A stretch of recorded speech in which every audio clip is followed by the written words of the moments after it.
अभी हालात कुछ ठीक नहीं है। बीजेपी के अंदर ही कलह है। अभी हाल फिलहाल में सूचनाएं आ रही है कि जो परिस्थितियां बन गई है उत्तर प्रदेश में उसको ठीक करने के लिए अभी 2 डिप्टी सीएम होने के बावजूद एक दलित डिप्टी सीएम बनाने की कयास लगाया जा रहा है, जिसके फेवर में योगी आदित्यनाथ नहीं है। लेकिन दिल्ली के आला कमान से ऐसा संदेश दिया जा रहा है कि जितनी जल्दी हो सके उतनी जल्दी लखनऊ में एक डिप्टी सीएम दलित कम्युनिटी। नमस्कार, मैं रंजन यादव, मेरे इस यूट्यूब मंच पे आपका स्वागत है। दरअसल दोस्तों, कहा तो ये जाता है कि पॉलिटिक्स में कब किसकी पारा चढ़ेगी और कब किसकी पारा या ग्राफ नीचे उतरेगी, इसका कोई अंदाजा नहीं लगा सकता है। और यदि कोई इसकी भविष्यवाणी करता तो शायद किसी की न तो ग्राफ नीचे आती और न ही किसी की ग्राफ ऊपर जाती। उतरने से पहले या चढ़ने के बाद लोग सावधान हो जाते हैं, और जिसकी पारा या ग्राफ ऊपर चढ़ जाती वो कभी उतरता नहीं। जिसकी ग्राफ नीचे आ जाती, यदि उसको पहले पता चल जाता तो वो नीचे न उतरने देता। यही हाल आज भाजपा और नरेंद्र मोदी का होने जा रहा है। भाजपा जो लोकसभा चुनाव 2024 की तैयारी शुरू कर चुका है, मोदी जी बिगुल फूंक चुके हैं, और अभी हाल फिलहाल में उन्होंने जनसभा को संबोधित करते हुए कहा भी कि इस तरह से भाजपा को मजबूती के साथ भाजपा के जो कैंडिडेट हैं उसको जिताना चाहिए, ताकि कांग्रेस को 100 सालों तक नामो निशान विपक्ष से मिट जाए। ये किस तरह की भाषा है मुझे नहीं पता, मैं ये आप पे छोड़ रहा हूं। और ये एक लोकतांत्रिक देश में तो कतई संभव नहीं है कि विपक्ष 100 सालों तक नहीं रहे। मुझे लग रहा है कि यदि मोदी जी को कहना था कि 100 सालों तक विपक्ष न रहे या कांग्रेस न रहे, तो फिर चुनाव कराने की जरूरत क्या है। मोदी जी, आप बैठे बैठे पार्लियामेंट में आप हैं ही, आपके पास पूरी बहुमत है, आप चाहे तो संविधान को बदल सकते हैं, ये आपके पास ताकत है। बहरहाल, आज हम बात करेंगे उत्तर प्रदेश की पॉलिटिक्स पे। दरअसल दोस्तों, यूं कहें, उत्तर प्रदेश की जो भाजपा है उसमें कुछ ठीक नहीं चल रही है, और बाकी जो विपक्ष है उसमें भी कुछ ठीक नहीं चल रही है। पर कहा यह जा रहा है कि मोदी जी जिस तरह से योगी आदित्यनाथ पे लगातार लगाम कसे हुए हैं, उनको जो आज़ादी मिलनी चाहिए वो आज़ादी जो नहीं मिल रही है, उनको मनमाफिक काम करने की जो स्वतंत्रता चाहिए, आज़ादी चाहिए, वो योगी सरकार को नहीं मिल रही है।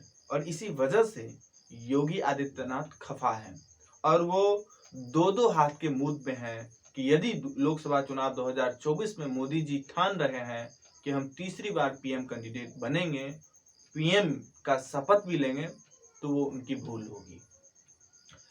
योगी आदित्यनाथ, अभी हाल फिलहाल की घटना बताएं तो ओपी राजभर जो है उससे योगी आदित्यनाथ की ठन गई थी। बाकायदा खुले मंचों से ओपी राजभर ने जो कहा, बुरा भला बहुत कुछ कहा।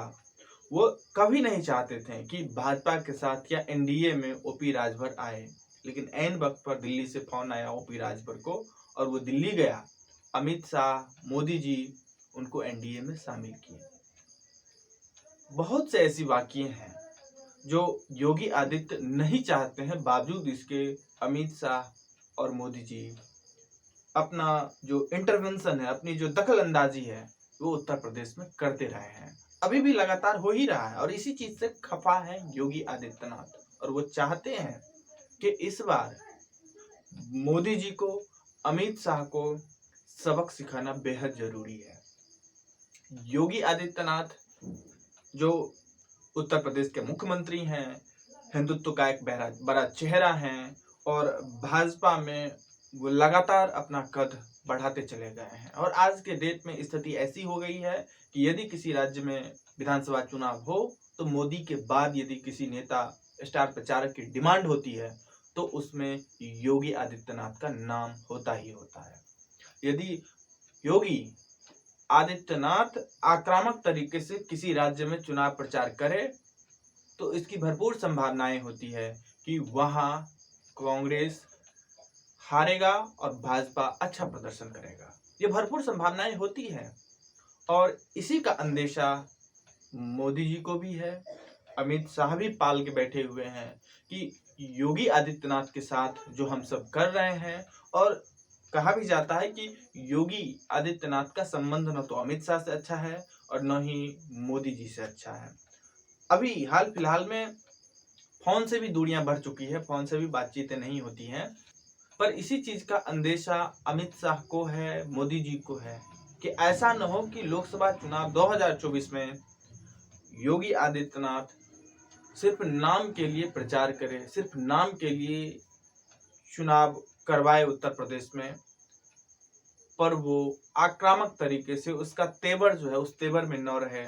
और कहीं न कहीं ये भी अंदर से मैसेज आ रही है कि योगी आदित्यनाथ चाहते भी हैं कि इस बार की लोकसभा चुनाव में कुछ बेहतर परफॉर्मेंस जो 14 में और 19 में उत्तर प्रदेश ने दिया है वो इस बार मिलने वाला नहीं है।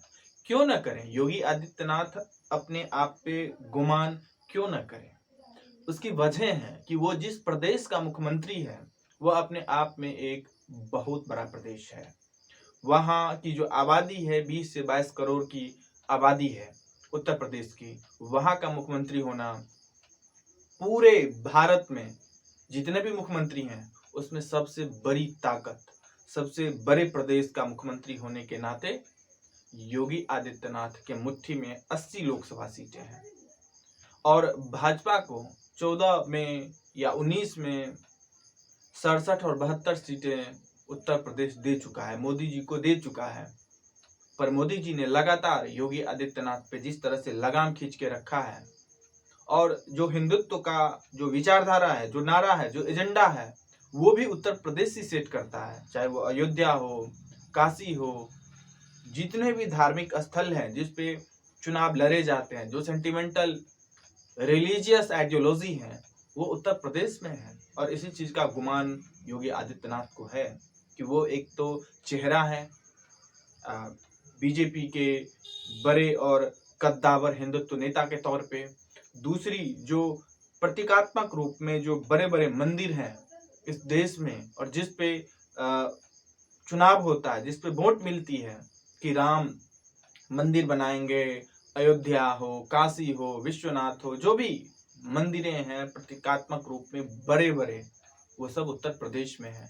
और तीसरा कि उत्तर प्रदेश की जो लोकसभा सीटें हैं वो 80 लोकसभा सीटें हैं और मोदी जी यदि पीएम बने तो उसमें उत्तर प्रदेश का भरपूर और अपार योगदान रहा है।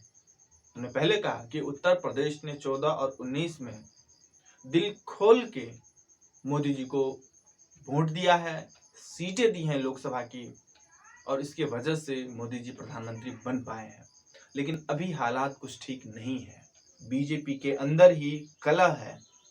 अभी हाल फिलहाल में सूचनाएं आ रही है कि जो परिस्थितियां बन गई है उत्तर प्रदेश में उसको ठीक करने के लिए अभी 2 डिप्टी सीएम होने के बावजूद एक दलित डिप्टी सीएम बनाने की कयास लगाया जा रहा है, जिसके फेवर में योगी आदित्यनाथ नहीं है। लेकिन दिल्ली के आला कमान से ऐसा संदेश दिया जा रहा है कि जितनी जल्दी हो सके उतनी जल्दी लखनऊ में एक डिप्टी सीएम दलित कम्युनिटी से बनाया जाए। दोस्तों, ये तो रही बीजेपी की और योगी और मोदी और शाह की पॉलिटिक्स, जो हमने कहा कि अंदर में कुछ चीजें ठीक नहीं चल रही है। दूसरी तरफ जो इंडिया अलायंस है, ये भी इसके अंदर भी कुछ ठीक नहीं चल रही है। सब एक दूसरे से अनबन के मूड में है। हमने कुछ दिन पहले देखा हम सब ने कि अखिलेश यादव राहुल गांधी और कांग्रेस पे किस तरह मध्य प्रदेश चुनाव में सीट बंटवारे को लेकर के भड़क चुके थे। और बहन मायावती बीएसपी के जो सुप्रीमो है, वो भी अभी तक खुलासा नहीं की है कि वो किसके साथ जाएगी। वो कांग्रेस के साथ जाएगी, इंडिया अलायंस के साथ जाएगी, या फिर सपा के साथ जाएगी।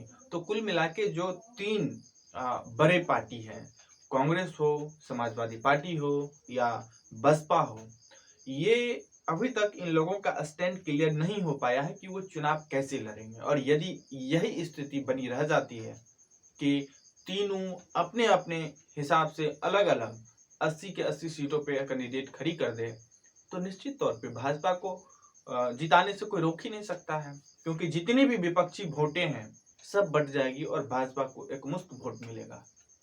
और यदि ये तीनों जो पार्टी हैं, रीजनल पार्टी, कांग्रेस हो, समाजवादी पार्टी हो या बसपा हो, ये तीनों मिल जाते हैं, एक छाते के नीचे आ जाता है, इंडिया अलायंस के बैनर तले ये तीनों जो पार्टी हैं वो आ जाते हैं, गठबंधन के साथ चुनाव लड़ते हैं, तो फिर मोदी जी को हराने से कोई रोक ही नहीं सकता है।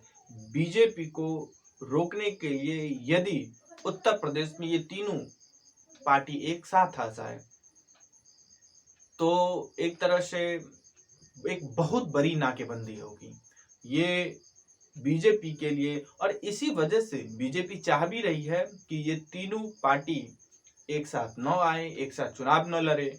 और मायावती पे जिस तरह से शिकंजा, आज से नहीं, जब से मोदी जी चुनाव जीते हैं, 14 हो या 19 हो, मोदी जी के रिजीम में मायावती पे शुरुआती दौर से ही शिकंजा कसा गया और इसी का नतीजा है कि बसपा या मायावती बिल्कुल एक तरह से स्थिर हो चुकी है। वो किसी मूवमेंट के मूड में नहीं रहती है, कहीं कोई हलचल नहीं, कोई रैली नहीं, कहीं कोई जो दबदबा होता है, चुनावी रैलियां होती है, न्यूज़ में बने रहने के लिए, हेडलाइन में बने रहने के लिए एक जो चहलकदमी होती है वो कहीं नहीं दिखती है। समाजवादी पार्टी लगातार मैदान में है, कांग्रेस मैदान में है, लेकिन भाजपा की तरफ से ऐसा नहीं दिखता है, क्योंकि लोग ऐसा कहते हैं कि जिस तरह से मायावती या भाजपा के लोगों ने अपने शासनकाल में अकूत धन कमाया है, इसके वजह से उसे इस बात का डर है और सरकार के तरफ से इसका संकेत भी दिया जा रहा है कि यदि आप एक्टिव बोर्ड में आते हैं तो आप पे ईडी, सीबीआई या जितने भी जांच एजेंसियां हैं सबका लगाम छोड़ दिया जाएगा। अभी तक भाजपा के मुझे नहीं लगता है कि किसी विधायक पे, किसी एमपी पे ईडी या सीबीआई के तरफ से रेड हुआ हो। तो ये एक तरह से मौन सहमति है मायावती की और उनके ऊपर भी दबाव है।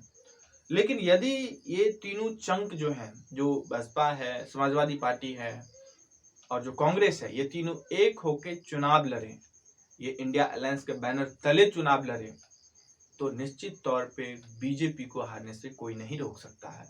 उसका वजह है कि 2014 में और 2019 में जो इतनी बड़ी सफलता बीजेपी को मिली उत्तर प्रदेश में, जिसके वजह से केंद्र में मोदी सरकार बना, भाजपा की सरकार बनी, उसमें उत्तर प्रदेश का बहुत बड़ा योगदान है।